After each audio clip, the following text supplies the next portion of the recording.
A esta hora de la mañana vamos a saludar con otro amigo de la casa, el amigo Felipe Vega de la Cuadra. Vamos a hablar los siguientes minutos. Doctor Felipe Vega, sé que no le gusta que yo le diga doctor, pero por respeto a veces siempre tengo que decirle doctor. ¿Cómo le va, Felipe? Bienvenido. Muy bien, Jaime, Gustavo, buenos días. Yo creo Muy que el buenos respeto días. está en otros aspectos, está en la credibilidad, en la solidaridad, en el buen trato, no en los títulos, mi querido Jaime, mi querido Gustavo. Así que yo acepto de muy buen grado el cariño, pero siempre me resiente. Nunca me he firmado con mis títulos, jamás en la vida me he firmado con mis títulos. Mi papá me enseñó que lo más bonito de mí es mi nombre, esto es bastante feo, pero bueno, así que espero estar con mejor sonido y mejor imagen. Está Ahí muy hemos hecho bien, con... excelente. Y ese es un estudio de producción, doctora. No, este es mi estudio con mis libros, mis adornitos, pero puse un micrófono medianamente decente, baratoncito, la camarita baratona, pero bueno, Qué mejoró bueno, bastante. qué bueno. Así que, bien, listo para conversar con ustedes, Bueno, ¿vamos a Gustavo, hablar sobre el Jaime. tema Venezuela o empezamos con otra cosa?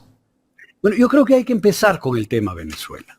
Pero el tema Venezuela, Jaime y Gustavo, no hay cómo abordarlo sino desde la legalidad y la constitución del Ecuador. Así que me voy a permitir leer el artículo, sin ser abogado, el artículo 416 de nuestra constitución, de la Constitución de la República del Ecuador, que en el título 8 trata de las relaciones internacionales.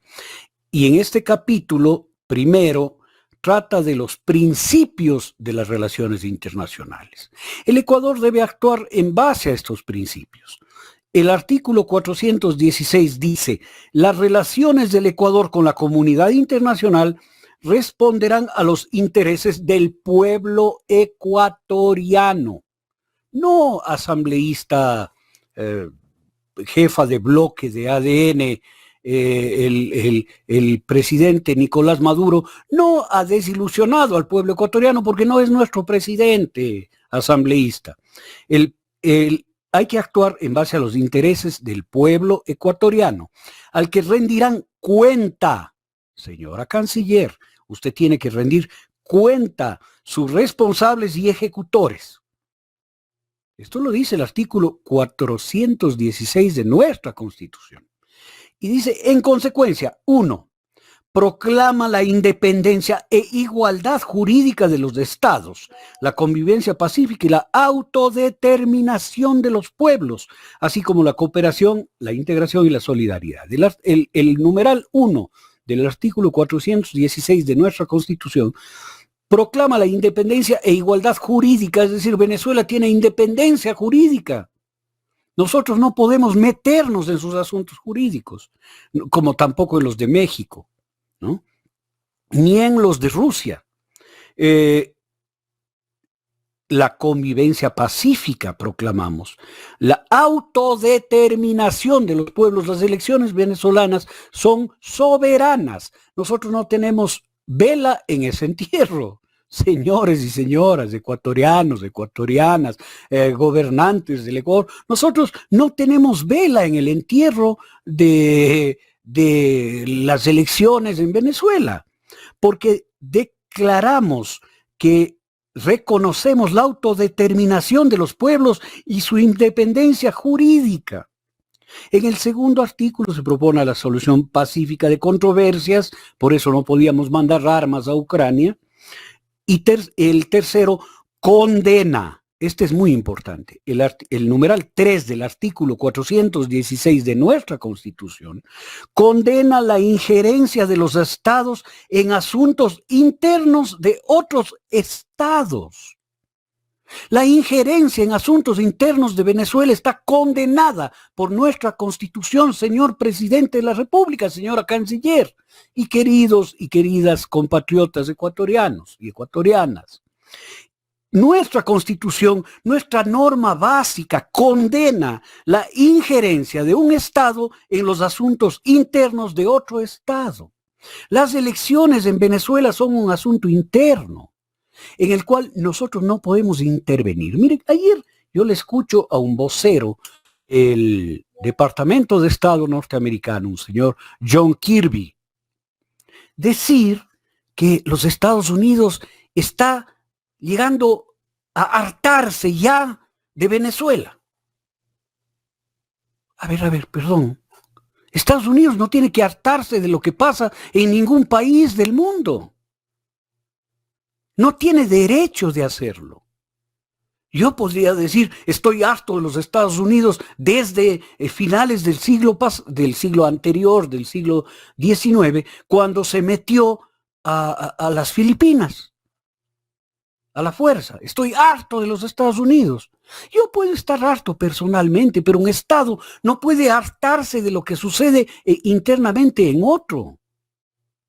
Esto es lo que se ha perdido, esta lógica, Gustavo y Jaime, se ha perdido en las relaciones internacionales. Acá cualquier gobernante, el gobernante chileno, ¿no?, que no estaba harto de la dictadura de Pinochet en su país, en su propio país, está harto y molesto de lo que sucede internamente en Venezuela, en un proceso electoral del que ya vamos a hablar, porque quiero poner cosas objetivas, para no parecer que soy un chavista fervoroso, furioso, iracundo, comunista al que hay que matar. Doctor.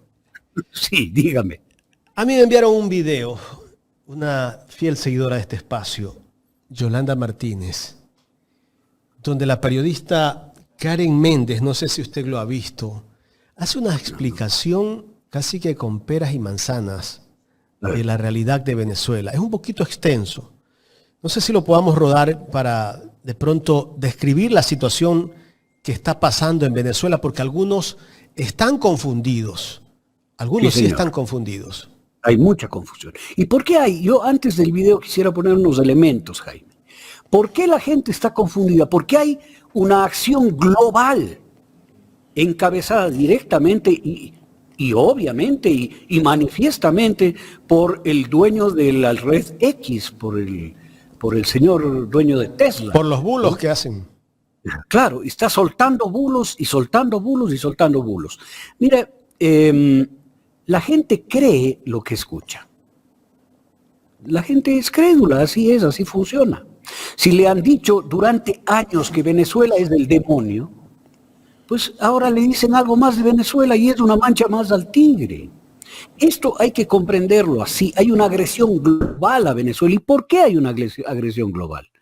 Porque el candidato a presidente y expresidente de los Estados Unidos, Donald Trump, lo dice clara y meridianamente en una intervención. Dice, conmigo íbamos a derrocar a Maduro, pero me ganaron los demócratas y no pudimos derrocarle. Si lo hubiéramos derrocado, hubiéramos podido tomar el petróleo de Venezuela, que ahora compramos. Ustedes pueden creer que nosotros compremos petróleo a Venezuela. O sea, es decir, ese petróleo es nuestro. ¿De cuánto petróleo estamos hablando, Jaime? De la reserva más grande del planeta. 303,000 millones de barriles de petróleo en reserva probada, más que Arabia Saudita. Más que Arabia Saudita. Venezuela tiene más petróleo que Arabia Saudita. Y el señor Trump dice en esta locución, dice, y es un caramelo porque es el petróleo más fácil de refinar y está cerquita de nosotros. Con ese petróleo, dice el señor Trump, hubiéramos pagado la deuda externa, hubiéramos desarrollado como la primera potencia mundial energética. O sea, esto hay que entender. No importa si es el socialismo o no el socialismo, si es Chávez y no es Chávez. Lo único que interesa es que Estados Unidos quiere el petróleo venezolano, que es un mar, el mar más grande de petróleo, cerquita de ellos, cruzando el Golfo de México. Esto es lo que hay que comprender. Y por eso Estados Unidos está lanzado en una campaña global para poner a un agente de la CIA, que es el señor González, que está demostrado que es parte del asesinato de Monseñor Romero, Óscar Arnulfo Romero, de los sacerdotes jesuitas, de las monjas y de masacres en pueblos de Salvador. Está probado que eso lo ha hecho.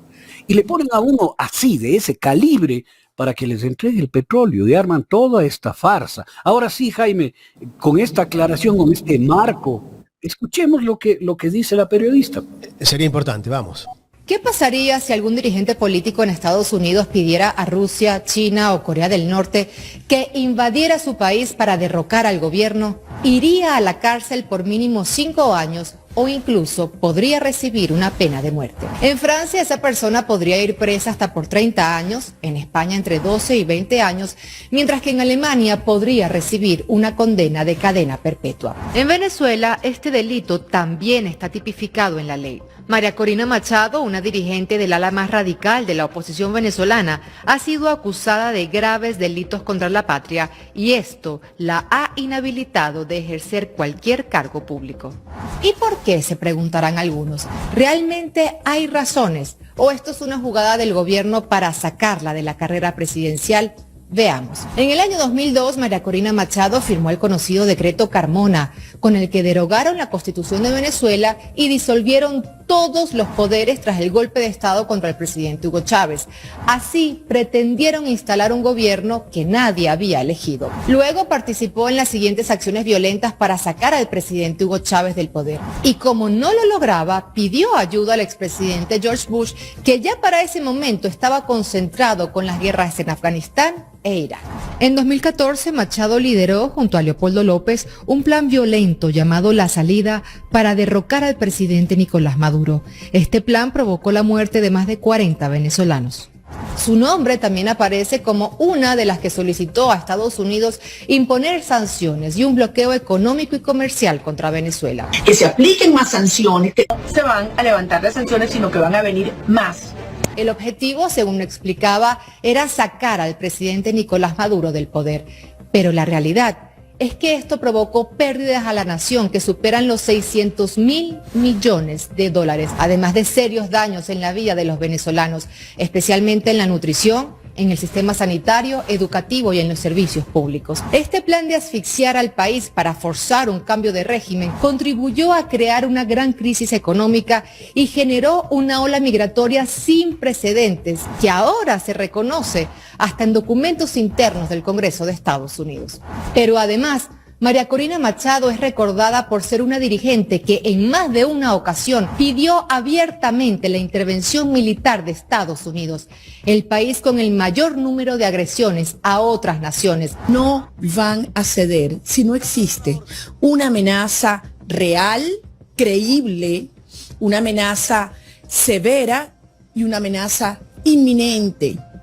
Y esa única amenaza que los hace ceder es la del uso de la fuerza internacional. ¿Estás tú pidiendo una invasión militar de Estados Unidos a Venezuela?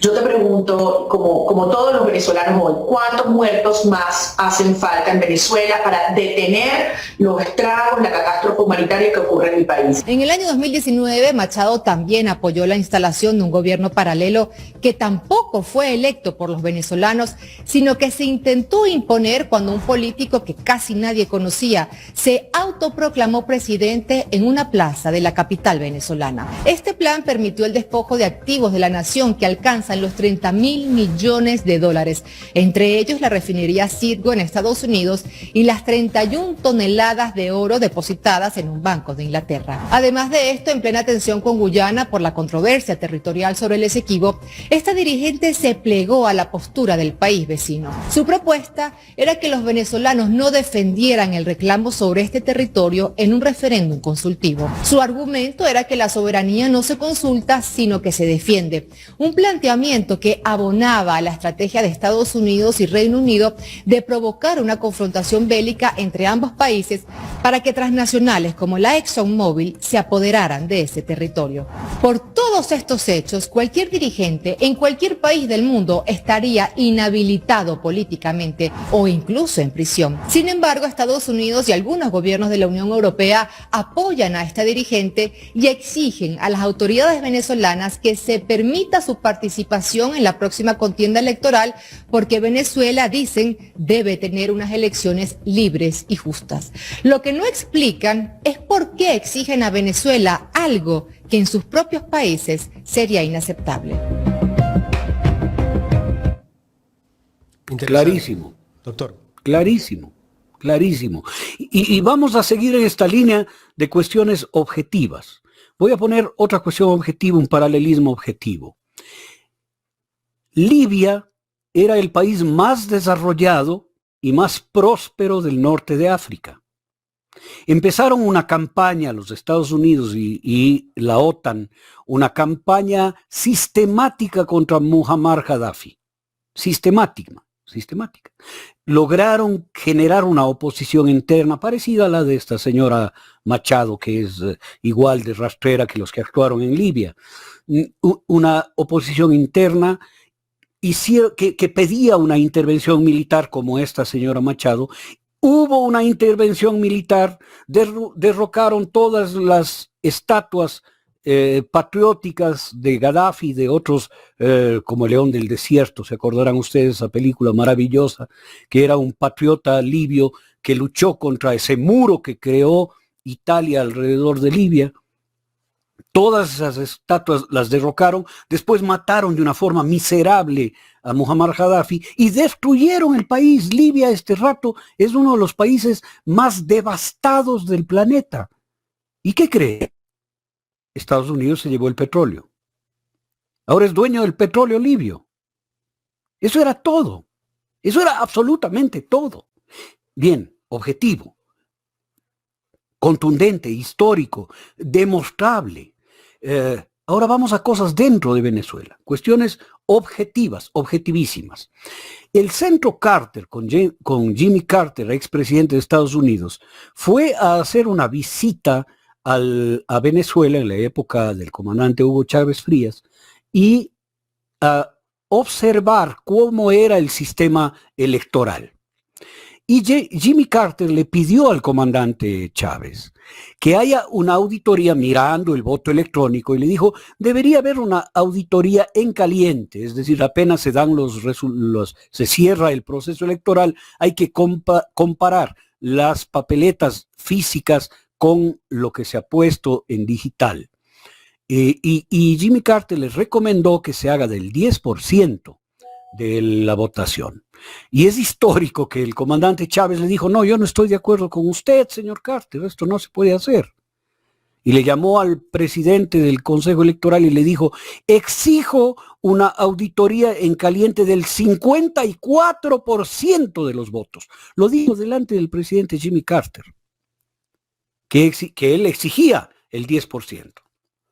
En Venezuela se hace una auditoría en caliente del 54% de los votos. Esto blinda cualquier posibilidad, ante cualquier posibilidad de fraude. De tal suerte que la Fundación Carter ha apoyado siempre los procesos electorales en Venezuela.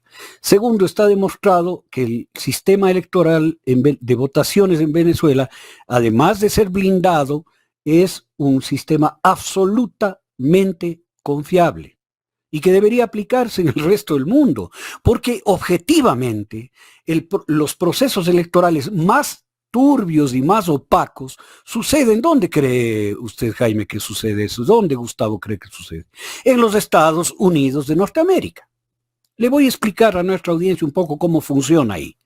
Usted no consigna su voto por un presidente o una presidenta, por un candidato. No, usted consigna su voto por un representante en su estado de un colegio electoral. Es decir, cada estado elige un grupo de personas que van a votar y a elegir a presidente o presidenta y vicepresidente o vicepresidenta de los Estados Unidos. Las elecciones, o sea, no es directamente, es indirectamente. Y en ese colegio electoral puede suceder lo que sea. Porque yo puedo votar pensando que va a ser Trump el presidente y resulta que el colegio electoral elige a Biden. Así de fácil, ¿no? Turbio, oscuro, oscurísimo. Segunda cuestión de oscuridad.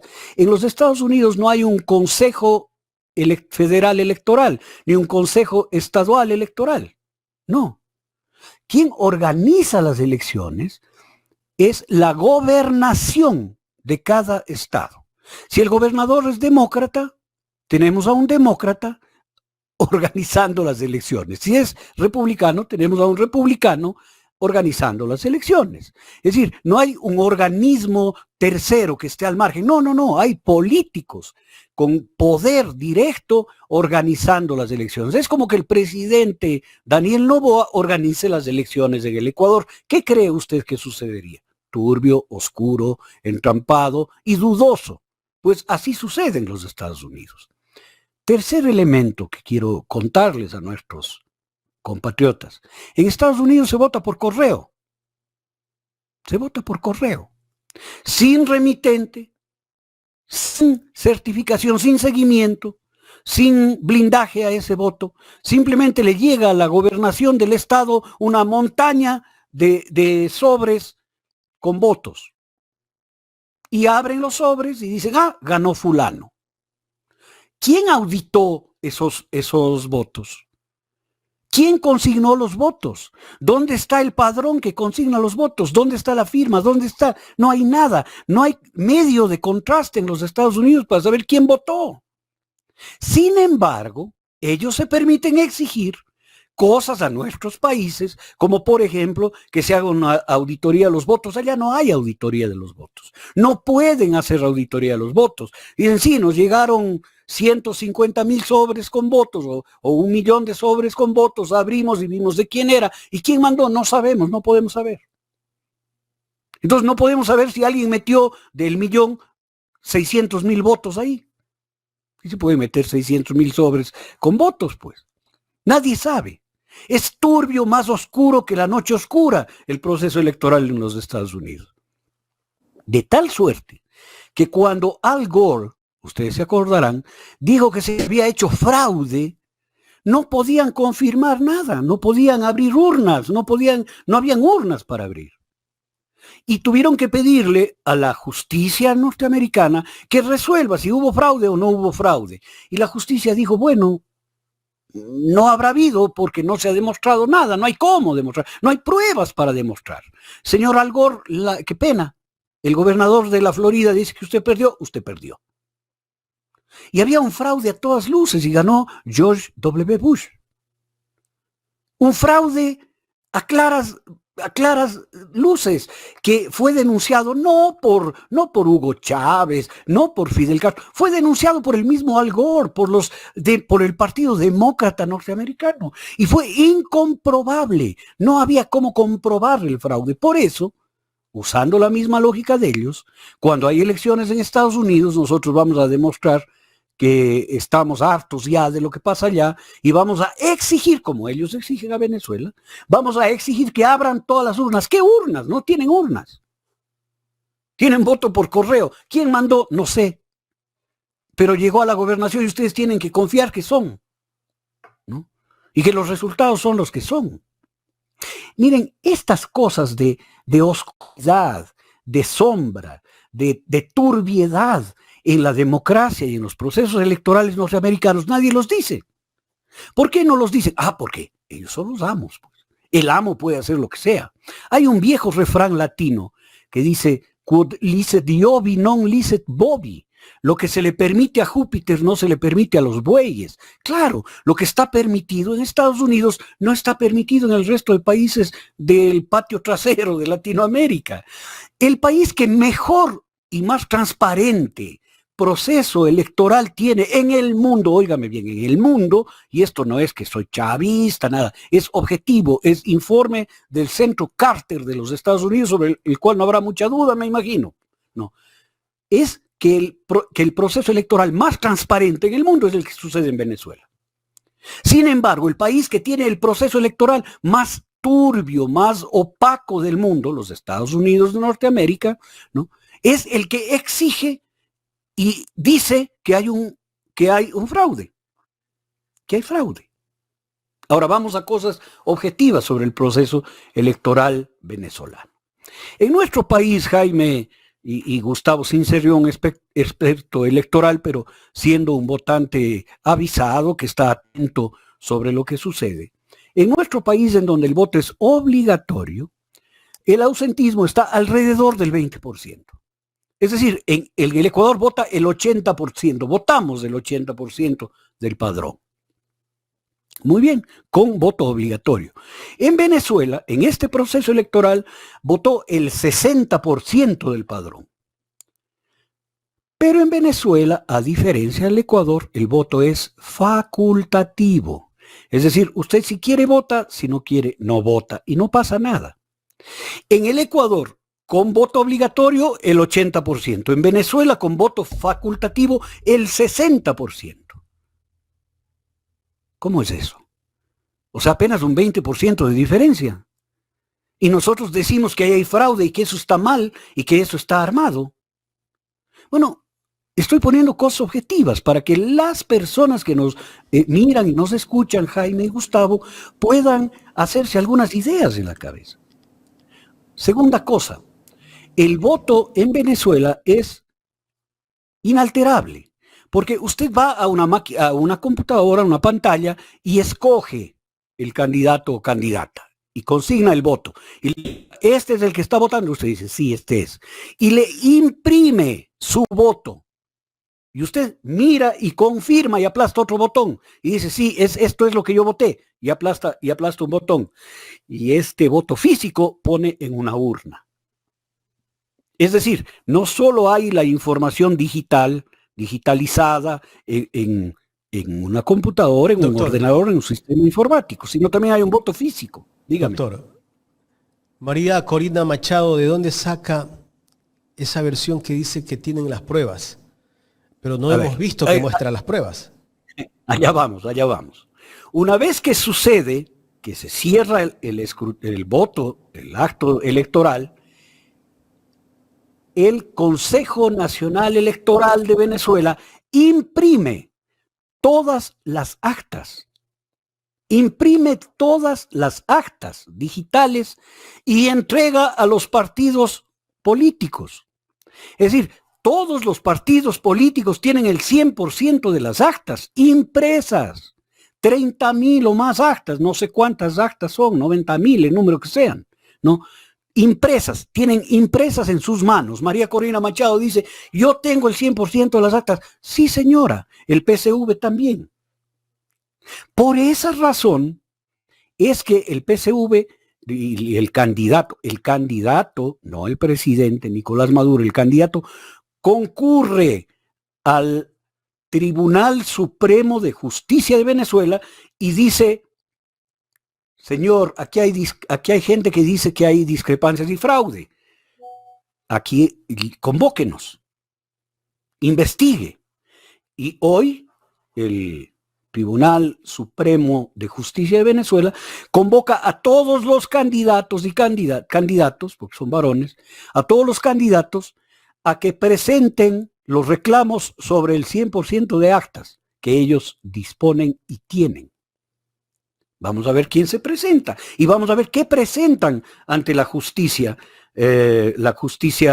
venezolana, que es también el Tribunal Supremo en lo electoral, en lo contencioso electoral. Claro, María Corina Machado, no tengo el gusto de conocerla, no, la señora Machado, no le trataré por su nombre, dice, nosotros tenemos el 100% de las actas y suben 400 actas en donde ellos ganan, ¿no? 400 de 30,000. Sacan las actas donde ellos ganan, en las mesas seguramente donde ganan. Es tan absurdo el tema, es tan improbable el tema del fraude, es tan improbable que uno de los expertos... Pero ese triunfo de ellos ya se venía posicionando desde hace mucho tiempo, ¿no? Hablaban que iban a ganar con el 30% de diferencia. Más o menos como lo que ocurrió en México. En México también habían encuestadoras que le daban el triunfo a Xóchitl Gálvez. Claro. Y resulta que la candidata de ANLO le sacó 30 puntos arriba. Y cuando revisaron las urnas subieron los votos. es decir, así sucede cuando pasa, ¿no? Pero ya vamos a ir a eso. Lo que yo quería ratificar su posición, Jaime, es con lo que afirma en una entrevista Jaime Durán Barba, que es un hombre de derecha, pero es un hombre de derecha al cual yo respeto mucho porque sabe de su profesión y sabe mucho de su profesión. Y él dice, como consejo a la oposición venezolana, dice, oiga, mientan con credibilidad, mientan con medida. No digan que con el 80%. Si ustedes me preguntaban a mí, yo les hubiera dicho, mientan que han ganado con el 52% para que la gente les crea. No, eso lo dice Jaime Durán Barba, un experto en el tema. Es decir, son torpes hasta para mentir. De derecha, Jaime Durán. Claro. Y Jaime Durán no sería... Asesor de Milei, ¿no? Claro, asesor de las candidaturas argentinas. Y no es un hombre sobre el cual podría haber duda de que sea chavista, madurista, bolivarianista. No, o sea, él lo dice, es tan descarada la mentira que no es creíble, ni siquiera es creíble. Objetivamente no ha habido ningún tipo de fraude, y aquí voy a ir a un elemento más. Algunos presidentes progresistas y expresidentes progresistas exigen a Venezuela que ya dé los resultados. Error. El Consejo Nacional Electoral de Venezuela, por ley, dispone de 30 días para dar los resultados definitivos. ¿Cómo funciona ahí?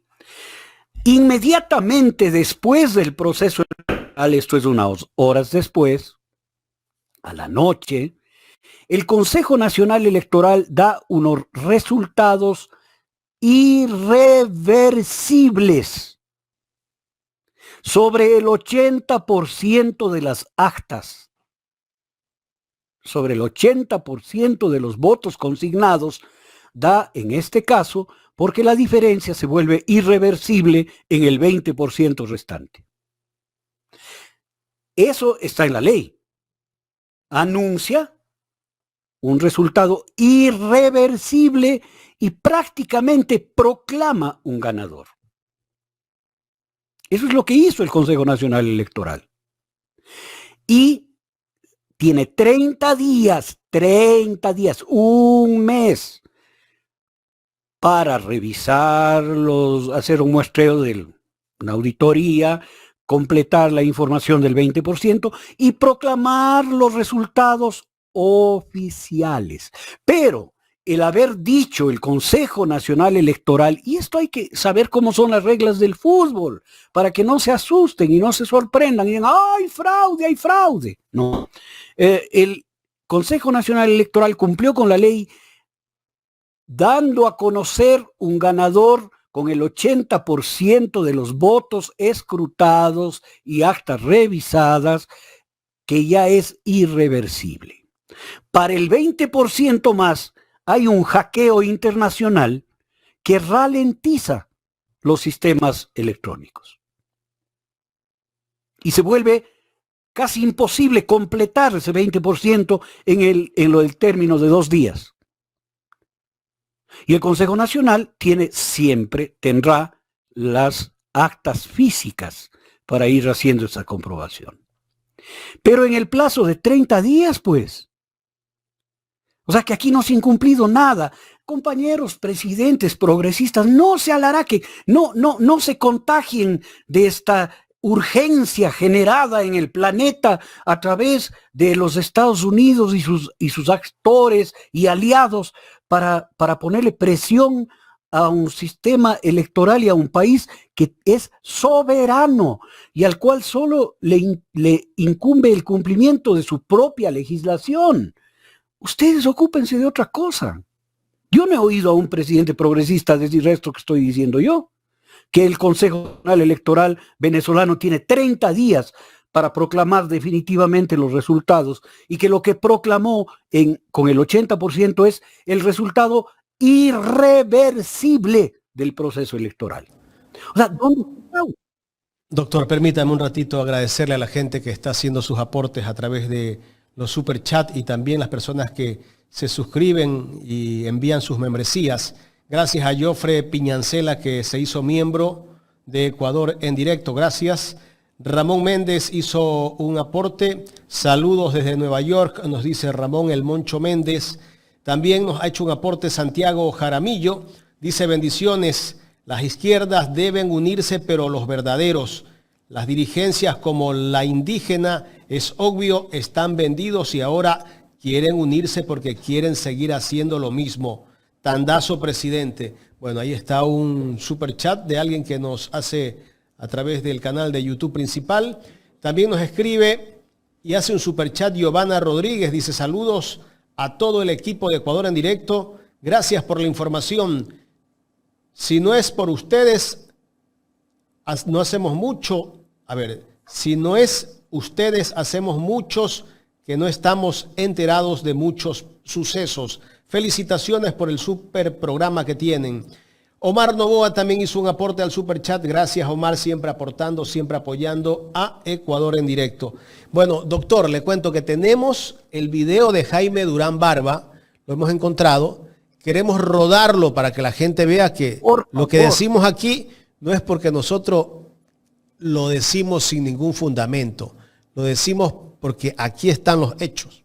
En ese sentido, Durán Barba, perdón, en ese sentido es interesante lo que usted plantea, porque los que han dado un resultado aparentemente muy abultado justamente tienen que ver con la oposición. La propia Corina Machado junto a Edmundo González Urrutia hablando de un resultado de 70 puntos, de 70% a favor, y paradójicamente quienes se han mostrado supuestamente con los números reales a la vista más cautelosos o con un resultado más de mayor paridad, fue el propio oficialismo marcando este 51% contra el 44% de González Urrutia.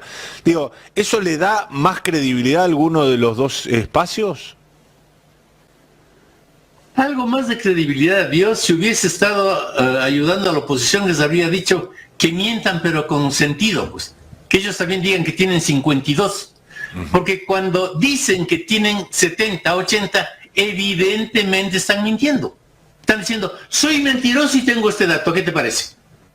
No, hay que ser sensato. Y por último, yo no soy partidario de mentir nunca, pero si quieres mentir, mentí con algo de sentido común, pues diciendo algo que parezca que puede ser cierto. Yo no creo en los datos ni del gobierno ni de la oposición. Creo que lo que habría que tener es unas elecciones que sean realmente libres. Una elección no es libre si, para empezar, la mejor candidata de la oposición fue presa y fue marginada de la votación. Ahí está, Gustavo. ¿Cómo está, doctor? Bueno, ahí está aclarado básicamente cuál es el análisis que hace Durán Barba respecto a lo que usted acaba de explicar. Pero vayamos a algo más profundo, mi estimado doctor, porque es preocupante lo que está pasando. Usted ha dicho, hay un ataque global, ¿verdad? ¿Y quiénes son los países que han reconocido esta reelección? Bolivia, Honduras, China, Rusia, Irán, Cuba y Nicaragua, ¿verdad?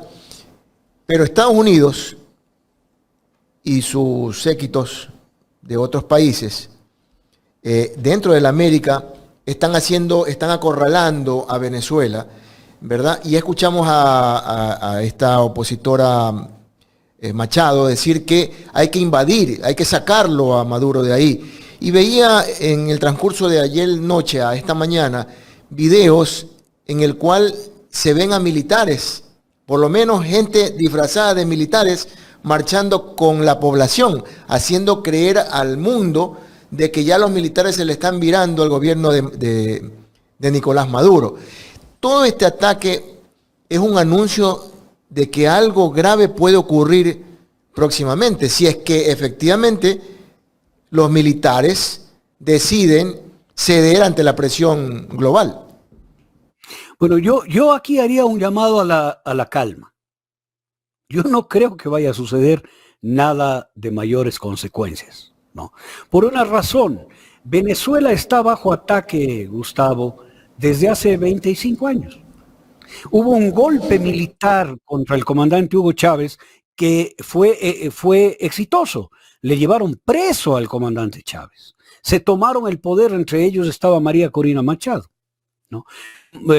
Firmaron decretos, ¿no?, dejando sin efecto todo lo que había hecho la revolución bolivariana.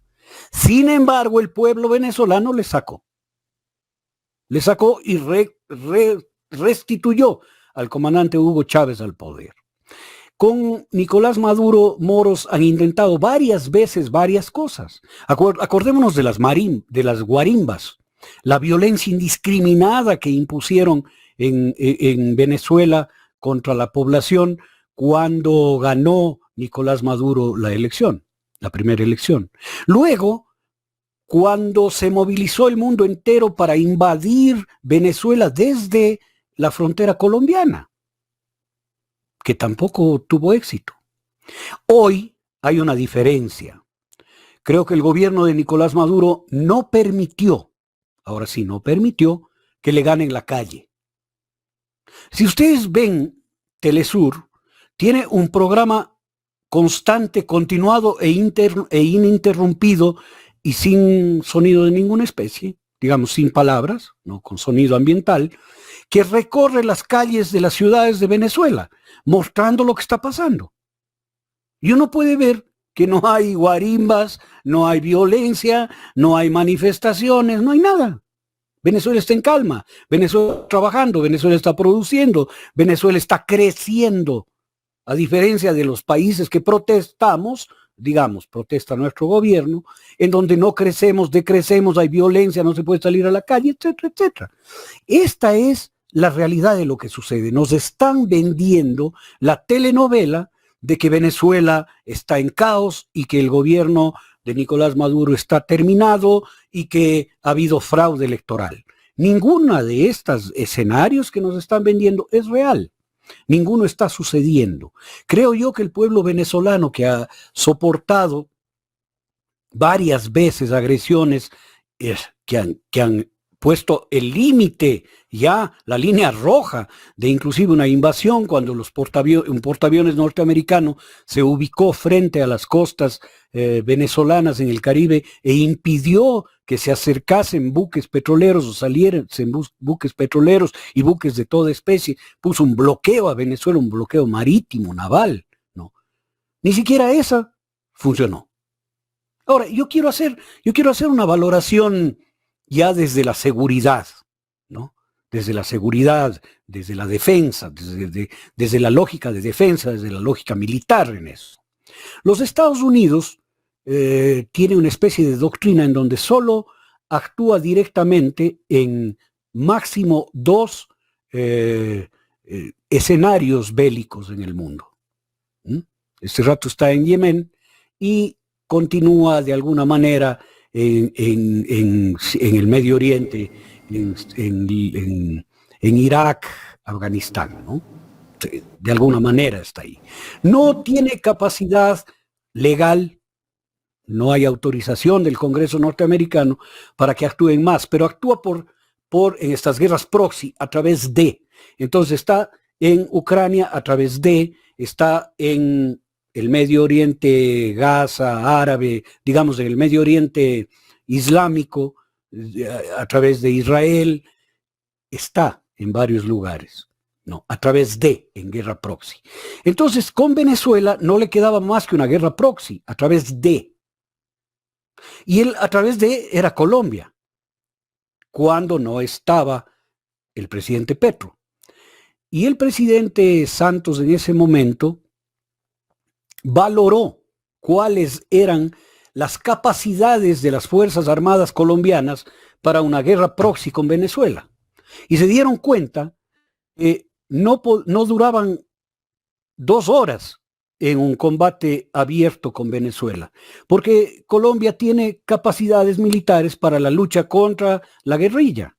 Es decir, casi 300 helicópteros, fuerzas aerotransportadas, infanterías, pero no tiene defensa aérea, no tiene defensa de ataque aéreo de proyección, es decir, supersónicos, no tiene submarinos, no tiene una armada que pueda enfrentar un combate ni un bloqueo en guerra abierta, no tiene misilería. Se dieron cuenta de eso. Y se dieron cuenta que Venezuela tiene todo eso y más. Entonces no podía haber guerra proxy con Venezuela. Y el día de hoy tampoco puede haber guerra proxy con Venezuela. ¿Quién va a enfrentar una guerra proxy? ¿Brasil? No. ¿Colombia? No. ¿Quién? Felipe, pero no es el momento oportuno para el neoliberalismo, para este poderes capitalistas, de querer dominar América del Sur, que lo ven con mucho peligro, con el intento de desestabilizar con gobiernos neoliberales? ¿No es la mejor oportunidad de sacar al progresismo de la América? A ver, todos los días, todas las horas, todos los minutos y todos los segundos para el neoliberalismo y para el imperialismo son el segundo, minuto, día y hora más propicia para destruir todo lo que sea procesos de independencia, de liberación, procesos progresistas y antineoliberales. El problema es, ¿pueden hacerlo? Intentarán todos los días, seguirán intentando, como han venido intentando 25 años. Para mí, la muerte de Hugo Chávez fue provocada por un acto de anulación del comandante Chávez, que le inyectaron el cáncer que le terminó matando, ¿no? De alguna forma le inyectaron, como le inyectaron el cáncer a Bob Marley, que lo reconoció el agente de la CIA que le puso en un zapato Nike, que le regaló un par de zapatos a Bob Marley. Y él, al morir, dijo que se arrepiente de haber asesinado a Bob Marley, que no tenía razón de haberlo hecho, ¿no? Que los otros estaba muy bien, a todos los que mató, pero a Bob Marley no. Trató de reivindicarse este canalla criminal, ¿no? De esa misma forma le habrán inyectado al comandante Chávez, y todos los días estarán intentando anular, matar, asesinar, hacer al lado, porque todos los días, todas las horas, todos los minutos y todos los segundos tienen la obsesión de desaparecer a todo lo que se les oponga en la apropiación de los recursos naturales. Pero en nuestra región hay un antecedente, Allende. Con Allende lo lograron. Con Allende lo lograron, y muchos más, muchísimos más. Aquí con Jaime Roldós. Pero por supuesto, y Velasco Alba, y Juan José Torres en Bolivia, Jaime Roldós, en Panamá, al presidente que nacionalizó el canal de Panamá, el presidente, se me va el nombre, Omar Torrijos, ¿no? También le asesinaron. Es decir, ellos no tienen límite en su acción. El problema está en que la gente común y corriente les cree. Mira, en esta época las redes sociales se han llenado de dos temas que son manipulación absoluta. El primero son los escándalos en los Juegos Olímpicos de París, ¿no? Se le ocurrió que la inauguración de los Juegos, en donde hay drags, trans, en una puesta en escena de esta famosa obra, el banquete de los dioses, que es una bacanal, ¿no?, entre dioses griegos, de ese pintor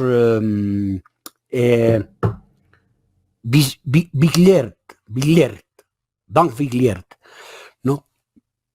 Y una teatralización de Juana de Arco, ¿no? Entonces, a alguien se le ocurrió que eso, un activista contra los trans, contra la cultura LGBTI, ¿no? Se le ocurrió que eso es una representación de la Santa Cena, y que la otra es el caballo del Apocalipsis, y que ya viene el fin del mundo, etcétera, etcétera. Y ha habido una reacción global para poner la Santa Cena en el estado, en la foto de Facebook, de WhatsApp, de todas las redes sociales, de TikTok, de Instagram, ¿no? Para rechazar la homosexualización de los Juegos Olímpicos, que se ratifica con el escándalo de esta boxeadora que se le acusa de ser trans y es una mujer con hipergonadismo, es decir, una mujer que tiene una sobreproducción desde su nacimiento de testosterona, que no está prohibido en los Juegos Olímpicos, ¿no?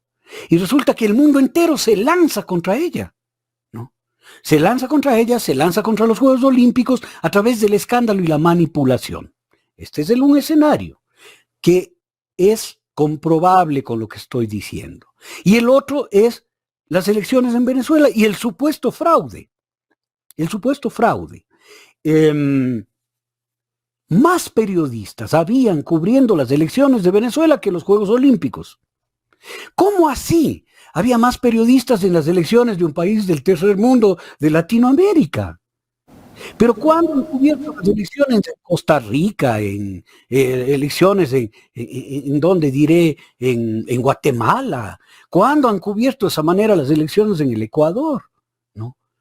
Más periodistas que en los Juegos Olímpicos estaban en Venezuela, en Caracas, cubriendo esto, porque ya era un aparato listo para lanzar la idea del fraude. Y la gente común y corriente, la que pone la Santa Cena en su estado de Facebook, es la que rechaza el fraude y la dictadura en Venezuela, que para conocimiento de nuestra audiencia, ha vivido 31, óigame bien, 31 procesos electorales en estos 20 y pico de años, ¿no? 31. ¿Qué dictadura convoca elecciones? Perdóneme. Es decir, aquí estamos viendo una democracia a la que le ponen el sello de dictadura y toda la gente pone abajo la dictadura, hay que rezar, hay que orar para que gane González. Señora, señor, que usted ha puesto eso, caiga en cuenta que usted está pidiendo que vaya a la presidencia de Venezuela quien asesinó curas, monjas y a Monseñor Romero en Salvador. Un asesino de sacerdotes y de religiosas está recibiendo sus oraciones para que sea presidente de Venezuela fraudulentamente. Pero dése cuenta lo que le están haciendo hacer. No estoy diciendo que usted está mal. Le están haciendo hacer esta cosa masiva en donde ¿cómo se llama el algoritmo hace ahora que en todas las redes sociales de todas las personas aparezcan rechazos al gobierno venezolano. Yo en mis redes sociales de pronto tengo gente que nunca en la vida se ha comunicado conmigo, ¿no? Poniendo este tipo de cosas. El algoritmo ha sido alterado para que usted se convenza y ponga y replique y retuitee y ponga en su muro una cosa que no entiende. Usted que rechaza a los venezolanos, usted que ha salido, yo he visto las marchas de gente saliendo a pedir que se expulse a los venezolanos del Ecuador, de Cotacachi, de Quito, de Iloca. Ahora usted dice hermanos venezolanos, pero por Dios, ubíquese. No le estoy pidiendo que les odie, pero tampoco se deje llevar por lo contrario. Esto se llama culpa. Por esta sensación de culpa, Jaime, en términos psicológicos. Gustavo, en términos psicológicos, la culpa me hace que yo trate de reparar este rechazo profundo que siento por ellos, diciendo, sí, pobrecitos. Vamos a ver quién regresa, pues si triunfa esta posición golpista y gana, termina haciéndose del poder González, escenario que no creo. Vamos a ver si los venezolanos se van corriendo allá. Sí, y los medios tradicionales también aportan con esto, ¿no? Inducir a la población al odio.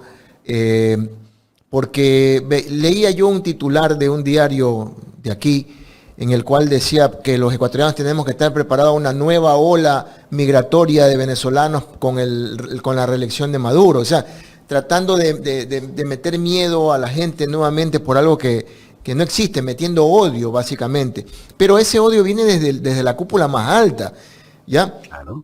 Usted ha dicho que nuestra Constitución prohíbe que nos metamos en temas de otros hermanos países. Pero con un presidente que se ha atrevido a invadir una embajada aquí en Ecuador para sacar a un asilado, ¿qué se puede esperar, por ejemplo? Un presidente que dice que están reunidos las izquierdas en una de las casas de la cultura, ¿no? Ni siquiera sabe que existe eso. Y se han reunido para joderle la vida a él. O sea, es un hombre que no entiende, perdóneme Gustavo, no entiende de la misa a la media. Tenemos un presidente que no comprende nada de la política. Un presidente con 2 dedos de frente hubiera hecho un comentario un poco más sensato, pues. No se han reunido, señor Noboa, para joderle la vida a usted. Usted no es la cereza del pastel. Usted no es el centro de la vida del Ecuador. Puede ser el centro de la vida de la Lavinia, pero no de todo el Ecuador, pues no. Ya. Las izquierdas se han reunido para buscar una salida para este país destrozado por 3 gobiernos, el suyo incluido. Y eso, y valdría ya pasar lo de Venezuela en la esperanza de que las cosas se vayan asentando y que se cumpla la ley en Venezuela y nosotros aplaudamos pues esa democracia fuerte que tiene el pueblo venezolano y el crecimiento que tiene, a diferencia del pueblo ecuatoriano, que no crecemos, que estamos casi en esta inflación, en decrecimiento. Pues pasemos más bien al tema ya interno, que es lo que realmente nos debería importar. Bueno, usted ya topó un tema importante. El tema de esta convención de la Unión de las Izquierdas, ¿verdad? Que para muchos ha sido incómoda, para otros ha sido la mejor oportunidad de aflorar toda su odio por tratar de polarizar más a este país. Pero aquí cabe una pregunta. A mí en lo particular me parece oportuno que tiendas políticas de izquierda se unan. Pero, por ejemplo, ahí participaron tiendas políticas o grupos políticos, para no ofender con esto de tiendas, que no son de izquierda, pues, y que se han pintado y se han manejado siempre para la derecha, pues. Gustavo, yo voy a tratar de ser objetivo en esto, lo más objetivo. Analicemos qué beneficios trae primero que con mucha inteligencia 2 periodistas ecuatorianos le calificaron de Zurdo Fest. Me encantó el nombre, o sea, el festival de las izquierdas, Zurdo Fest, como Quito Fest, Guayaquil Fest. Bueno, este Zurdo Fest que ha vivido el Ecuador, que yo saludo profundamente que haya sucedido. Pero, a ver, ¿qué sale de bueno de ahí? Lo primero que sale de bueno es saber quiénes son y quiénes no son. ¿Quiénes no son? Empezamos por Carlos Rabascal, que se queja y dice con una solvencia muy propia de él, esa sentimiento de superioridad que tiene, ¿no? Muy propio de él, de su forma de ser. Él dice que no, que eso es una ridiculez, es un show del cual él no va a participar. Con lo cual demuestra que la izquierda democrática, pese a su nombre y él mismo, no son de izquierda. O al menos una parte de la izquierda democrática, porque han salido otros miembros de esa tienda política a decir que no están de acuerdo con el señor Rabascal, ni con su candidatura. Entonces, una parte de la izquierda democrática, que entiendo que será este señor que es que yo hay gente que se me van los nombres porque no me van a quedar, el que fue director de la izquierda democrática y que es uno de los odiadores anticorreístas más grandes que hay, él no estará de acuerdo, pues, obviamente. Entonces ya sabemos que la izquierda democrática y el señor Carlos Rabascal no es de izquierda, no son de izquierda. Primer resultado del Zurdo Fest. El segundo resultado, dentro del primer resultado también sabemos que el MPD o ex MPD, actual como se llame, tampoco es de izquierda. No. Porque ya dijeron, nosotros, sí, nos reunimos, pero no con ellos. O sea, se van en contra del espíritu de la reunión. Se van en contra del espíritu de la reunión. Y en la reunión propusieron que, bueno, que ahora les toca a ellos, pues. O sea, que todo el mundo vote por el candidato del MPD, por el señor Escala, que ahora le toca gobernar a él, como si esto fuera un ponte tú que te toca a ti, pues. No es cierto. Entonces, ni siquiera sentido y dimensión de la política tienen y son claramente un grupo que no es de izquierda, además de toda su vinculación con el señor Lazo, su alineación con la plutocracia y con el neoliberalismo en el Ecuador. Y esto va más atrás, mi querido Gustavo, cuando yo estaba en la universidad, cuando yo estudiaba en la Universidad de Cuenca, el Movimiento Popular Democrático era el que caotizaba las elecciones, repartía garrotazos y se robaban urnas, pues. Para que los partidos de izquierda no lleguemos a administrar los gobiernos estudiantiles. No voy a profundizar en ello, pero eso sucedió y puedo dar fe de aquello.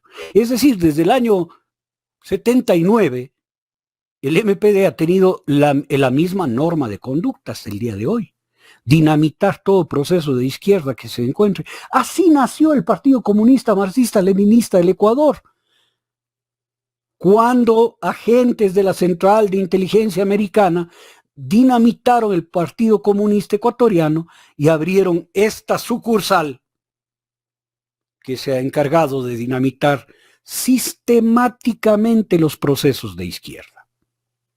Sistemáticamente. Así que lo que acaban de decir en una rueda de prensa en la tarde de ayer, de que se juntarán con quien sea menos con el correísmo, es dinamitar también este proceso.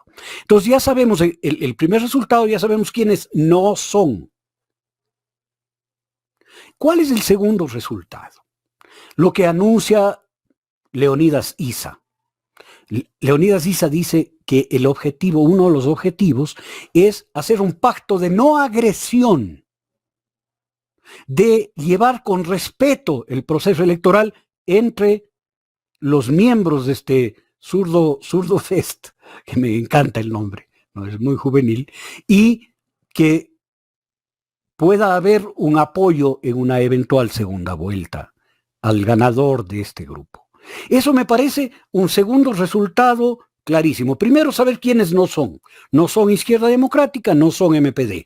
Y el segundo, que hay un pacto de no agresión, que me parece lo más positivo del caso. ¿Podrá cumplir ese pacto?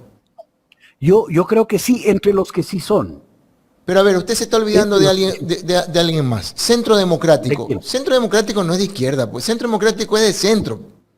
Bueno, pero digamos que este rato todo lo que esté de la derecha hacia la izquierda es de izquierda. Yo lo considero así. Este pacto debería incluir a sectores de más hacia la derecha, ¿no? Para poder ampliar la base que quiere reconciliar y salvar a este país. Esto es importante mirarlo así, ¿no? A mí me hubiera encantado que... Perdóneme que no coincida con esto, y creo que para eso estamos en el diálogo, ¿no? Para poder esgrimir de alguna manera los pensamientos. De esa manera, como usted dice, ¿no?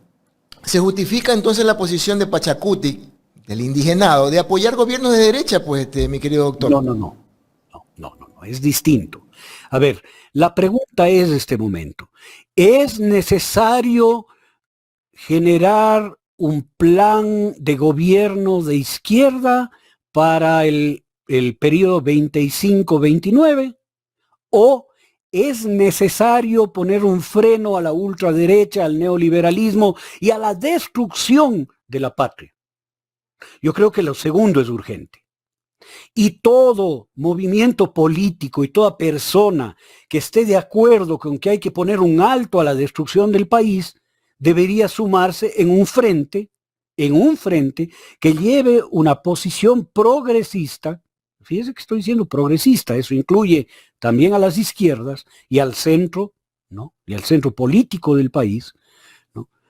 En una sola convergencia que le arrebate el poder a la derecha y a la ultraderecha.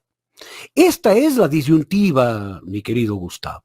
Luego vendrán las discusiones al interno de hacia dónde llevamos el país, pero primero hay que salvarlo. De lo cual la máxima autoridad del progresismo, como es el economista Rafael Correa, ha dicho su comentario al respecto, que él no está de acuerdo que todos ahí sean verdaderamente de izquierda.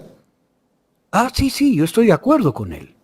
Yo no le voy a reconocer al movimiento Jimmy Jairala como un partido de izquierda, como no le reconozco al Movimiento Popular Democrático, ni a Carlos Rabascal, que infiltró, se entró, fue candidato a vicepresidente, pero no cambió su esencia, pues. No. Y salió inmediatamente a alabar a la fiscal Diana Salazar, mostrando su verdadero ser y su verdadera esencia. Pero yo coincido con eso. No estoy confundido yo en la valoración de este. Por eso digo Zurdo Fest, porque es más que una reunión de partidos de izquierda, pues, ¿no? Es más que eso. Y en cuanto, Pero, a ver, el partido de izquierda con mayor porcentaje de aceptación es la Revolución Ciudadana. por 39% de aceptación, Ya. si no es más. ¿En cuánto le beneficia esto a la Revolución Ciudadana, que es el principal contendiente de la oposición? Ya, ¿le beneficia a la Revolución Ciudadana o al destino del país? Estas son las preguntas que vale hacernos. Yo creo que le beneficia al destino del país. El país está en una resbaladera que nos lleva hacia cada vez más al fondo del fracaso y la catástrofe, ¿no? Dice el gobernador del Guayas, que aquí no tengo el disgusto de conocerlo, ¿no? Pero se me describe de pies a cabeza y en cuerpo entero, en cuerpo y alma, cuando dice, nosotros no somos niñeras para andarles cuidando a los ecuatorianos. Pero son pedazos de pendejos, ¿de qué está hablando? Nosotros no queremos niñeras, queremos a alguien que confronte a la delincuencia, señor gobernador del Guayas. No queremos que nos ponga un policía detrás de cada persona, porque es tener a un corrupto detrás de cada uno. Lo que necesitamos es que ustedes como gobierno se hagan cargo y pongan en práctica ese inexistente plan Fénix y que den seguridad a la población ecuatoriana, no sean nuestras niñeras. Usted está más confundido y más perdido, como dicen en Chile, que boleto de micro en bolsillo de Paco, pues. O sea, si el hombre está más perdido, ¿no? Esto es lo que nos está gobernando. ¿Queremos seguir en eso? ¿O queremos que el Ecuador sea reivindicado como nación, como pueblo, Doctor, como administración pública? Esa es la disyuntiva. doctor, ¿qué lectura darle a las expresiones del presidente de la República? Ese mismo día, él manifestó en una intervención que tuvo, me parece, en El Oro o en Durán, no me recuerdo.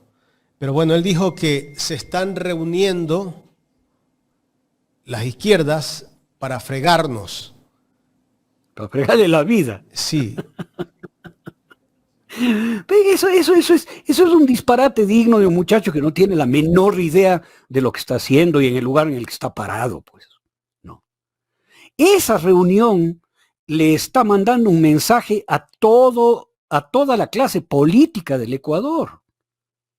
Le está diciendo, oigan, nosotros vamos a reconciliarnos. Pese a las diferencias que tenemos, nos vamos a reconciliar y encontrar puntos en común. No para hacer un proyecto de gobierno de izquierda, eso es luego. Para salvar este país. Para salvar de gente como usted, como usted, como usted, como usted. ¿Novoa eso? Novoa no entiende, pues. Novoa piensa que que esto es un juego de TikTok.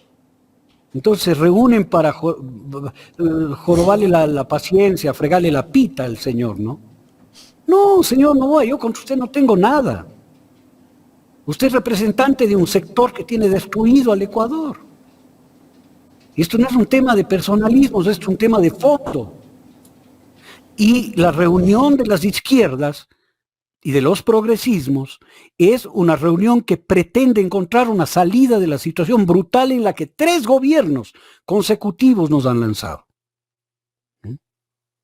Y yo creo que hay que entenderlo así. Y este puede ser el mayor mérito de la reunión. Pero en esa reunión de las izquierdas creo que el MPD está de más ahí. No, él no es. Eso le decía Gustavo. Ahí hemos sacado en conclusión que ni Izquierda Democrática ni MPD son de derecha. Porque el MPD le alzó el brazo a Lasso, pues. Le alzó el brazo a Novoa y también creo a Moreno por el 7 veces sí. Pues.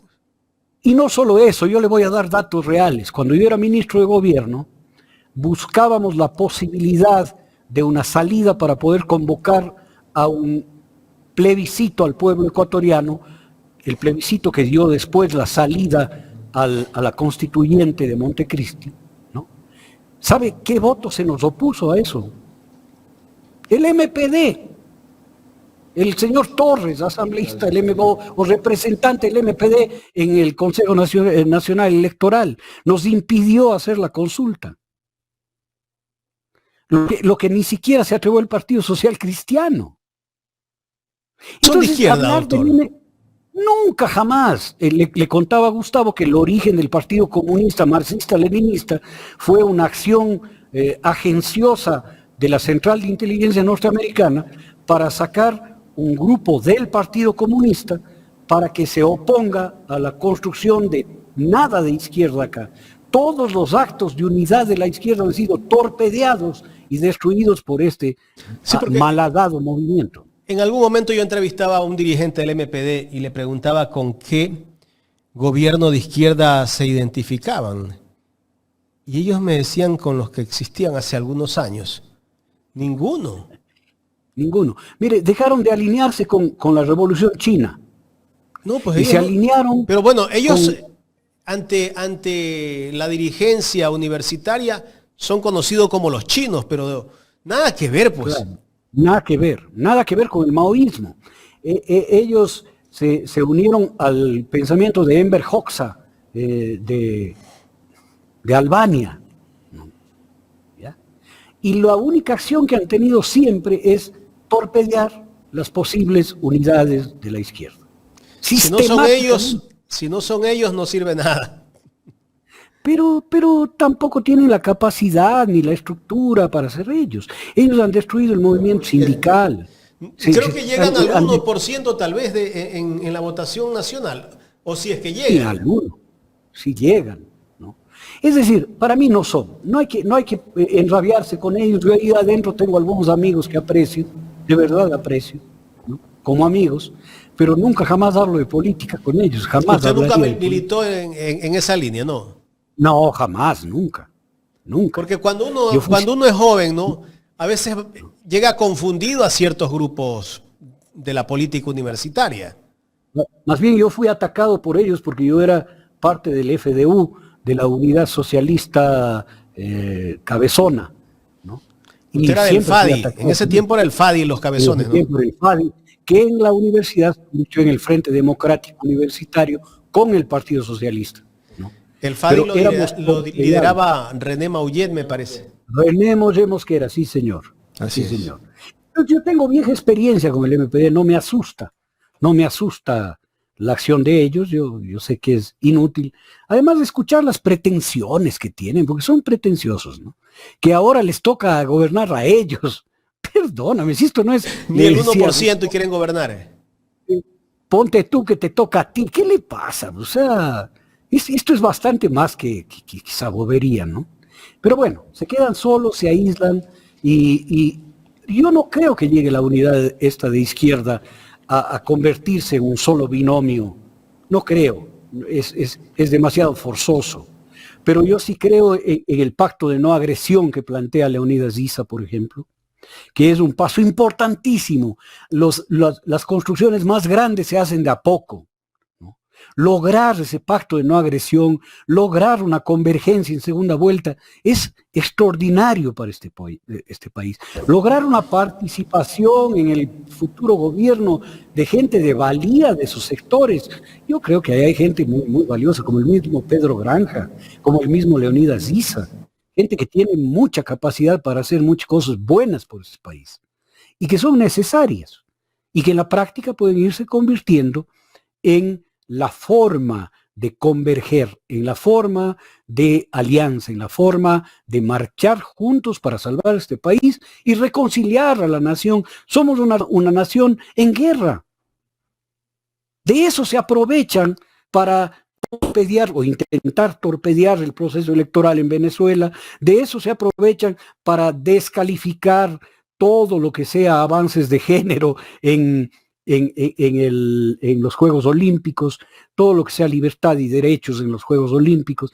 Y esta es la acción de la ultraderecha, del neoliberalismo, del pensamiento neoliberal hoy, de la cual nosotros somos víctimas y tenemos que salir de eso. Yo creo que hay que avanzar con mucho desprendimiento. Ya, ellos no son, chao, quédense al lado. No, y vamos adelante. Alíñese donde deba alinearse, que no nos vamos a resentir, más o menos. Y a MPD vaya, apóyele a Novoa de nuevo, ya muy bien, chao. No. Pero nosotros avancemos en la Dice que- reconciliación. Doctor, usted dice que el MPD debe irse con Novoa. Pero claro, ya, ha estado siempre con la derecha. Ha estado siempre con la derecha.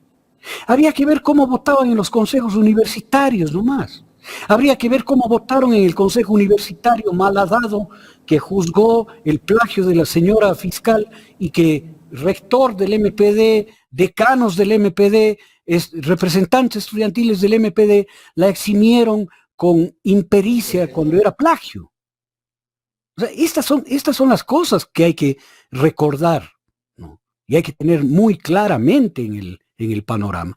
Entonces ya dejen de decirse de izquierda, ya dejen de decirse comunistas, ya dejen, y declárense lo que son, igual Izquierda Democrática.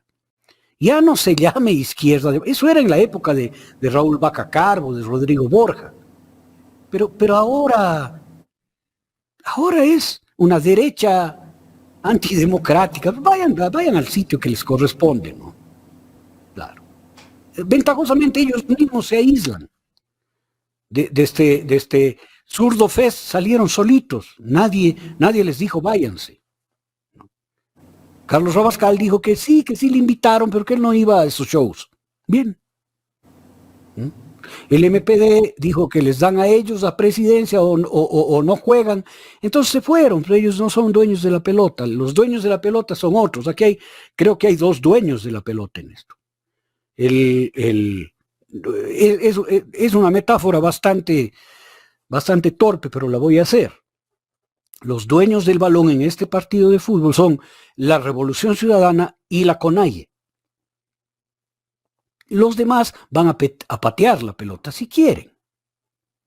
Y habría que ver, doctor, si es que efectivamente está la CONAIE, porque si bien es cierto, Leonidas Issa es una figura importante y está dentro de las propuestas y perspectivas que tiene el indigenado, la CONAIE cuenta también con su músculo político que es Pachacuti, y Pachacuti tiene otra forma de pensar. Sí, ciertamente, pero no me he referido a Pachacuti. Me refiero a la organización social de la CONAIE, que es la organización más grande, más poderosa y más firme y estructurada que tiene el Ecuador de los últimos años. Entonces está una fuerza política muy grande, que es la Revolución Ciudadana, y una organización social muy grande. Yo creo que las dos son los puntales de cualquier tipo de acuerdo, al que se sumarán otros sectores que tengan la intención de salvar a este país de la catástrofe en la que estamos condenados por estos tres gobiernos de ultraderecha, ¿no? Y que tienen pretensiones de seguir gobernando. Entonces, creo que es necesario, y eso nos permitirá, Jaime y Gustavo, en el futuro dar el paso siguiente. El paso siguiente es una asamblea constituyente, ¿no? Y esa asamblea constituyente puede ser gestada por esta misma convergencia de izquierda y centro, para nombrar a Centro Democrático y para nombrar a los otros partidos que se han sumado a esta iniciativa, ¿no? Creo yo que luego de eso vendrán otros pasos más. Pero los dos pasos urgentes es dar un frente unido, aunque sea unido en el respeto y después en la posibilidad de triunfar en una segunda vuelta, y lo segundo, construir una opción inmediata para el país, que sería una asamblea constituyente. Bueno, se ha dado el primer paso, Jaime, ¿no? Vamos a ver qué va a pasar si existe ese acuerdo en esa segunda reunión. Doctor, esperemos. Bueno, y la próxima semana ya es son las primarias de la Revolución Ciudadana. ¿Quién cree que podría ir como candidato a la presidencia o candidata? Vicepresidencia? A ver, yo ahí sí voy a ser voy a tratar de ser objetivo. Cualquiera que vaya va a ganar la primera vuelta. ¿Quién era Andrés Arauz cuando fue candidato con Carlos Rabascal, que tampoco era nadie? Era un militante, un exministro, un hombre inteligente, que cada día es más inteligente, ¿no? Y demuestra su capacidad enorme, y le tengo un aprecio gigantesco, pero no era un factor político en el Ecuador. Sin embargo, casi gana la presidencia.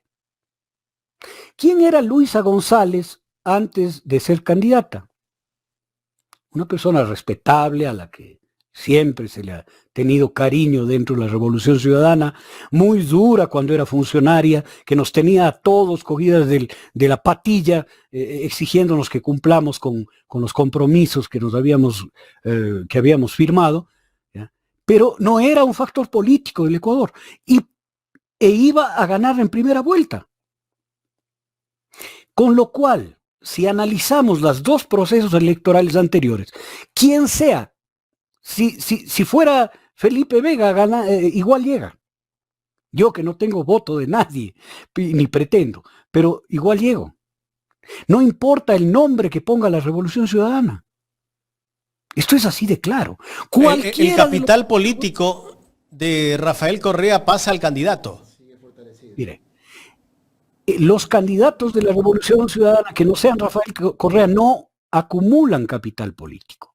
Voy a poner un ejemplo. Recordemos que Rabascal, hasta hace algún tiempo atrás, cuando estaba como precandidato en algún momento, tenía un alto porcentaje de apoyo y ahora no lo tiene. No lo tiene, va a llegar al 2%, al 1%.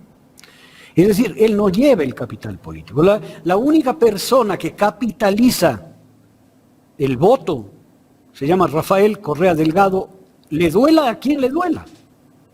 ¿Ya?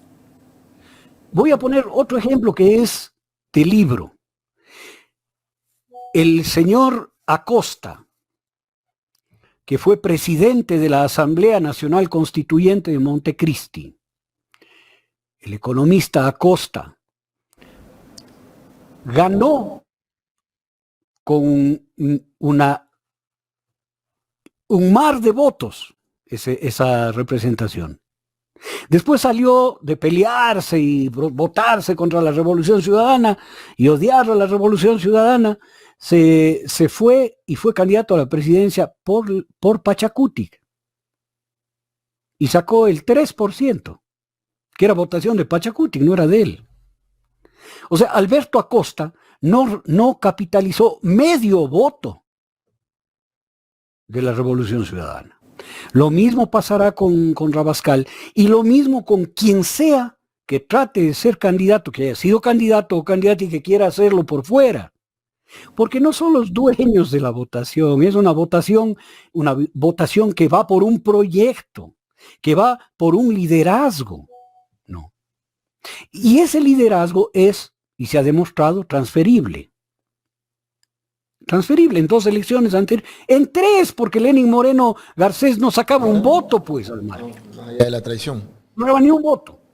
Transferible, pero también cuando te saltas es intransferible. Así es. Intransferible, claro, porque hay una aduana que dice pasa o no pasa. Así es la política, esto no es ni bueno ni malo. Así es la política, así juega la política. Así era con el socialcristianismo, así era con el velasquismo, así era con el placismo, así era con el poncismo, así ha sido siempre. Con el roldosismo, con todos. No. No es ni bueno ni malo, es una realidad. Con lo cual quiero decir que quien sea, si es que Verduga fuese el candidato, va a sacar la base que han sacado los otros, 48% en la segunda vuelta y casi 40% en la primera. La pregunta es, ¿cómo rebasar aquello? Creo, doctor, que la unidad de las izquierdas es una. Doctor, bien. ¿Y si se podría dar un binomio? En este momento se me viene a la cabeza. No digo que se vaya a dar, pero bueno, lo lanzo ahí. Luisa González, Leonidas Issa. Habría que medirlo muy bien. Eso no garantiza nada. Creo que más bien les hace daño a ambos. Les hace daño a ambos porque vivimos en un país machista y racista. Un país que no va a votar por un indígena. Lamentablemente es la realidad. No digo que yo sea, yo soy todo lo contrario. No. Pero el país es así. Por eso Pachacuti llega a tener un 7% de votación, ¿no? Hay sectores en donde pueden ganar porque hay una gran votación indígena. Estoy hablando de la provincia de Cotopaxi, Chimborazo, Bolívar, ¿no? Pero en Cañar, no. En el sectores más cercanos a Azogues, no. En el Azuay, no. En la provincia de Loja, no. ¿De la misma RC? Perdón, no El le binomio escuché. debería ser de la misma RC. Yo creo que debería ir cada uno por cuerda separada en la primera vuelta. Es mi personalísimo punto de vista. Uh-huh. Eso va a permitir. Eso va a por pasar, ejemplo, doctor, y yo presiento que eso va a pasar. Eso va a pasar y es bueno que se vaya en un acuerdo de no agresión. Y doctor, otro candidato que podría ser también un aporte, diría yo. Pedro Granja. Pedro Granja resulta ser muy ambiguo. Este momento se necesita gente un poco más clara, ¿no? Digo, ambiguo políticamente, no profesionalmente. Es un hombre que de su profesión sabe y ha actuado de una manera impecable. Pero él se ha acercado a Alvarito, ahora a los socialistas, no termina de definir claramente su posición. Ahora se ha tomado un poco el silencio, que me parece bien. Creo que él está para otras tareas en este país. A mí, objetivamente, todas sus visiones de lucha contra la mafia y el narcotráfico son estupendas, brillantes y deberían ser aprovechadas en este país. Pero ahí, eso no quiere decir que todo el mundo debe ser presidente. Así es. Por eso yo he estado empujando de que se den a conocer los gabinetes que van a tener. Sí, totalmente de acuerdo. Que haya también una elección entre gabinetes, pues. No solo entre candidato a presidente y a presidenta o a presidenta, no. Sino que sepamos quiénes vienen, cuáles son los jugadores que van a saltar a la cancha. Exacto. Porque no pasa lo que le pasó a este señor Noboa y también al señor Lasso, ¿no? No terminaba de completar su gabinete a los 4 meses de gobierno. Claro, y le llama a alguien a decir, oye, Daniel, tengo unas ideas para unas urbanizaciones. Y dile al ministro de Vivienda. Ah, pues no tengo el número. Sí tienes, eres tú, te nombro. ¿Cómo se puede nombrar? Delantero. Claro, delantero de la selección nacional al que pasa por la esquina y dice, oye, van a jugar fútbol. Sí, tú eres el número 10. Así no es. Así no juega. Entonces, el Ecuador está harto de estar en manos de gabinetes de ineptos, pues. De ineptos absolutos. ¿Cómo no me gustaría a mí personalmente, más allá de cualquier reflexión política, que Tarcisio Granizo fuese el ministro de Ambiente en el Ecuador? Es el hombre más calificado en el tema, pues. No. Y que haría un gran papel ahí. No me importa si es de A, B, C, H o D tendencia política. Pero es un hombre honesto, recto, que sabe, que tiene una formación enorme, que tiene una experiencia gigantesca y que haría un gran bien en el Ministerio de Ambiente. No estoy promocionándolo, estoy soltando un nombre. Pero si yo tuviera que escoger entre un presidente que dice, mis ministros van a ser fulano, sutano, mengana, perenceja, ¿no? Y otro que no tiene idea a quién poner a jugar en la cancha, yo escojo a quien me pone clara la plantilla del equipo, pues. Yo he estado empujando esto, no sé si me hagan caso, no me van a hacer caso, yo hablo en Ecuador en directo para la audiencia, no soy asesor político de nadie, no. Pero ojalá esto haga carne y que sepan que el Ecuador va a elegir el equipo de fútbol. Así ya no quiere ser. solo el técnico, sino el equipo.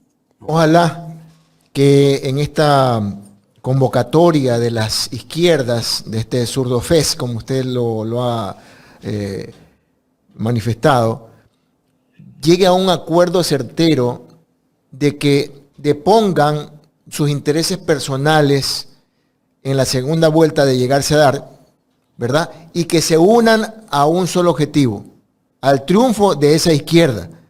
Porque el problema es que a la hora de la hora comienzan los intereses personales.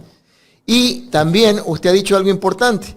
Estas figuras, como son el señor Issa, el señor Granja, que tienen el interés de incentivar proyectos del progresismo, de la izquierda, también sean parte pues, de ese andar en un gobierno que quiere cambiar a este nuevo Ecuador. Porque el mayor problema es ese, ¿no? Que como no se los considera, ya después se vuelven enemigos. Así es. Algunos piensan que tienen que ir. Si no van, me voy para otro lado.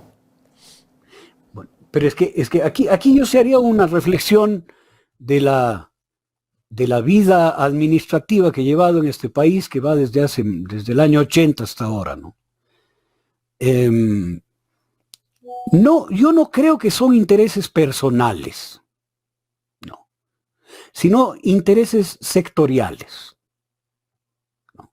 Que se manifiestan personalmente en los candidatos o quien está dando la cara. Por ejemplo, la CONAIE tiene intereses sectoriales y Leonidas Issa debe luchar por el cumplimiento de esos intereses sectoriales.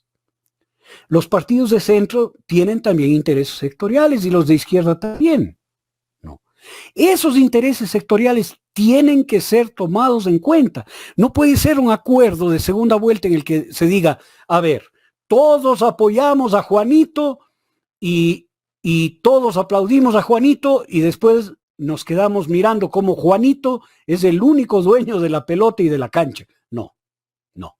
Los acuerdos tienen que darse alrededor de esto que yo estoy planteando, de la construcción del gabinete, ¿no? Gane quien gane. ¿Qué les parece un acuerdo así? Gane quien gane, la señora Luisa González de ser candidata de la Revolución Ciudadana, va a ocupar, si es que no gana ella, va a ocupar la Secretaría General de la Administración Pública. Eso es un acuerdo.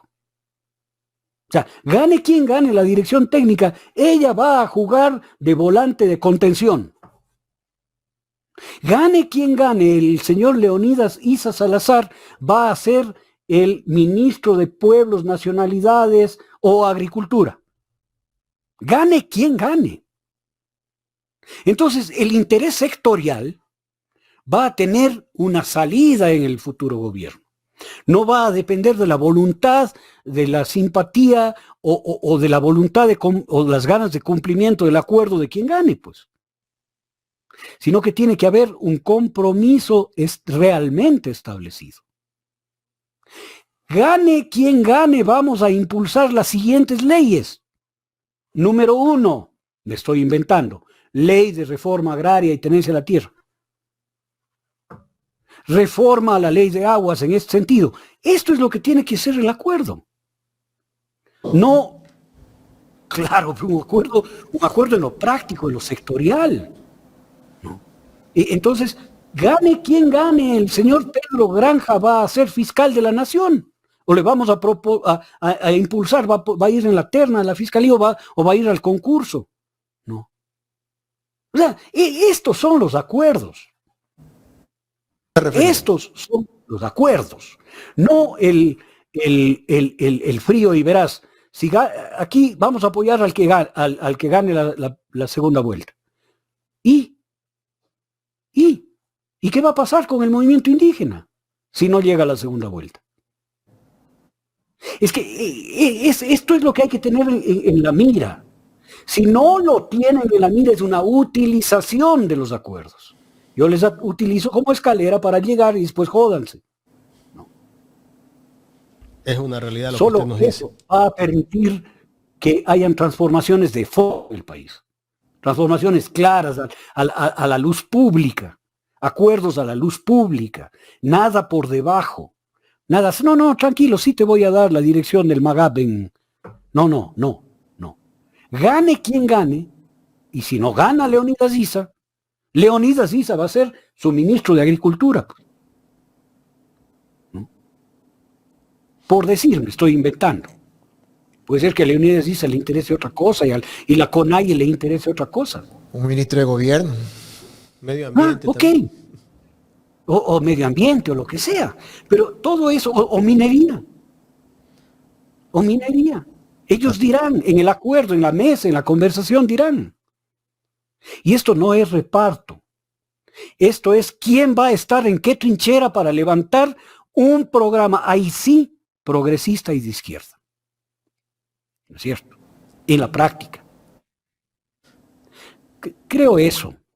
Doctor, Debería ser por ahí. interesante análisis el día de hoy. Hemos tenido, ¿qué? Hora y media de análisis. Muy Oye, bueno, usted me la gente- explota, Jaime. ¿Cómo? Usted me explota. Ya como un mes que no ha conversado con nosotros, pues. Pero el que marca eso es usted, no soy yo. Pues. No, pero es interesante conversar. El tiempo se hace corto con una Se va el exposición tiempo. tan enriquecedora, doctor. Bueno, yo me alegro porque ustedes valoran mis palabras. Yo soy bien hablador. Acá en la casa me hacen callar más bien. Dice, ya, para. Igual que a nosotros también. A Gustavo también lo hacen callar a veces. Oiga, acabo de sacar en otro tema, acabo de sacar nuevo video en Sanar con Felipe Vega. ¿Cómo se llama su Ahora canal, voy- doctor? Sanar con Felipe Vega. Ya. En YouTube, entren, participen. Fíjense que ahora voy a hablar de la familia, relaciones entre padres, hijos, hijas, hermanos, abuelos y todos los problemas que vienen de ahí. Así que está súper interesante. Qué bueno, qué bueno. Lo voy a ver, doctor. Véalo. ¿Cuánto? Bueno, sí ha crecido el canal, sigue creciendo, ¿no? Está en un momento en donde ya ha saturado. Esto es normal, ¿no? Llega, crece, se estabiliza y después de un tiempo pega el arrancón. Estoy en esa meseta. Así que ahora hay así que somos, pedir- así nos pasa a todos. A todos nos pasa. Entonces yo estoy esperando y trabajando y convocando a la gente que se conecte, que llame a hablar de sus problemas. Si no puede pagar, no hay problema. Por otro lado, llega el beneficio, ¿no? Doctor. Ahí está, exactamente. El último, Sanar estoy en con Felipe Vega. 568 suscriptores y el último ¿es disfuncional mi familia? Muchos dicen mi familia es disfuncional. Ahí se aclara muy bien eso. Así Bueno. que entren. Bueno, A la orden del esperemos canal. que sean mejores días los que se nos vienen, ¿no?